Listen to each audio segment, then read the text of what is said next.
should you get iOS 18 on the iPhone 12 mini? So the iOS 18 update just came out, and in this video we're going to cover whether or not it's worth getting on the iPhone 12 mini and what the new features are. So first off, let's go over some of the customization features on this device. So on the home screen, as you may notice here, you can move apps wherever you want. So for example, I've moved the messaging app in the middle of the home screen, and let me just demonstrate this right now. And you could basically just move it around the home screen without any limits. Now speaking of home screen customization, when you press on edit and you press on customize, you also get the new option here to change the themes of the apps here. And you could also change up the colors by pressing on tinted, and this is going to allow you to change the color theme to whatever you want.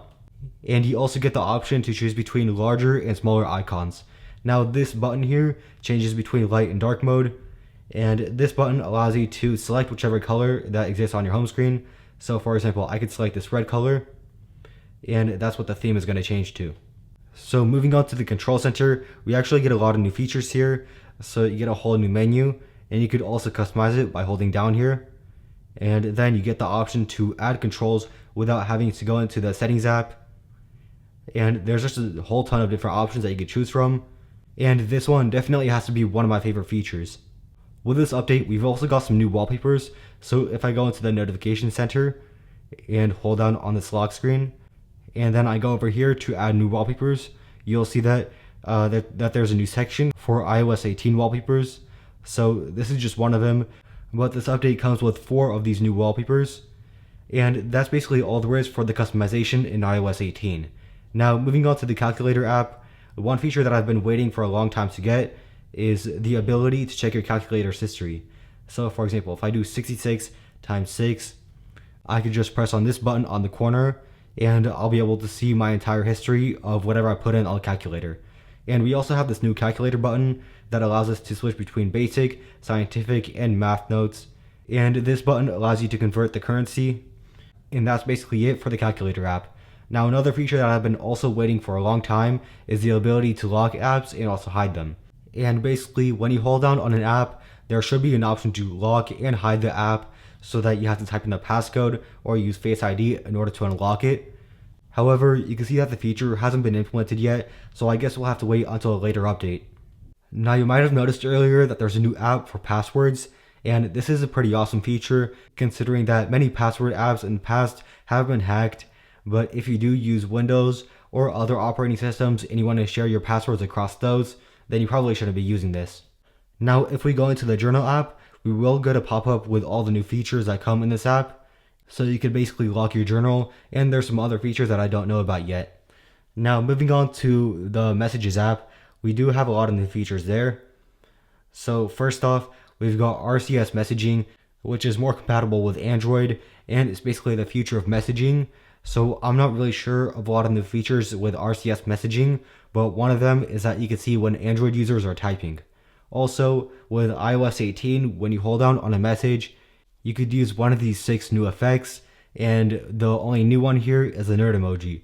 You could also use whichever other emoji you'd like by pressing on this emoji button. And for example, if I select this, that will be used as a reaction to that message. Also, whenever you hold down on a message, you'll actually get the option to add any sticker you'd like. So for example, I could select the Apple Watch sticker, and that will be applied to the message. Also, when you type in messages, whenever you highlight the text, you have the option to press on this, and this is basically going to allow you to add effects to that message. So for example, I could add the bold effect, I could also make it slanted, I could underline it, and I could put a strike right through it. Now one thing to note is that whenever you add one of these bottom effects, it takes away the rest of the formats on the text. So whenever I send this now, you'll see that it'll apply that effect to the text. So that's basically all there is for messages. Let's now move on to Apple Pay. So with Apple Pay, you can now put 2 iPhones side by side together in order to pay someone else. So if you know what contact sharing is, it does work the same way. You just put one iPhone right next to the other, and that's basically how it works. Also, I did forget to mention earlier that on some of the newer iPhone models, you can now message people using the Sattelite. So this feature is actually going to be really helpful for emergencies. So let's now move on to some of the new features in the Photos app. So when we go into the Photos, you'll see that everything's completely redesigned. And when I go into here, you'll see that there's a new option for filters. And these are all the filtering options, but that's basically all there is for the new features in iOS 18. So let's now talk about whether or not it's worth getting. So if iOS 18 has been released to everyone at the time of watching this, then I definitely do recommend updating because it will fix a lot of the issues in iOS 17, and there's going to be very minimal bugs on this new update. But if iOS 18 public beta is the latest version, then I don't recommend updating for the majority of you because there will be some battery and bug issues, but you could still update and you could back up your iPhone on iOS 17 before you do so. And you can do that by pressing on your profile at the top. Then go down to iCloud and make sure that you back up your iPhone.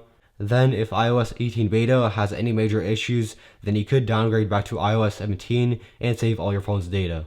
Now if iOS 18 developer beta is the latest version at the time you're watching this, then I definitely don't recommend updating your iPhone because the developer beta is really only meant for app developers and it is still really buggy and there are some major battery problems. Now if you want to know how to downgrade back to iOS 17, click on the video in the description, and I also have an iOS 18 beta tutorial down there. So if you want to know how to get iOS 18 beta, then be sure to press on the second video link in the description. Now that's really all there is for this video. Make sure to like, subscribe, and check out my channel to see more videos like this in the future.